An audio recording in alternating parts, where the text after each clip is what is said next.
minsan God will close the door to protect you.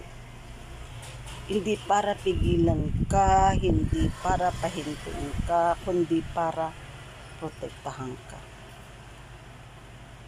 God wants to redirect you. Gusto ni Lord ang mabuti para sa iyo. God is committed towards you. Minsan nagdaramdam ka dahil hindi ibinigay ni Lord ang gusto mo. Pero God knows what's best for you.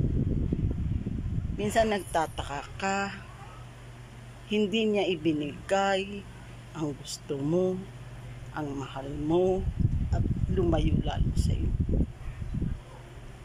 Because God knows why. Minsan may gusto tayo na hindi natin makuha. God closes the door because He wants something more good for you. May mabubuting plano si Lord para sa iyo. God is committed towards you. God loves us.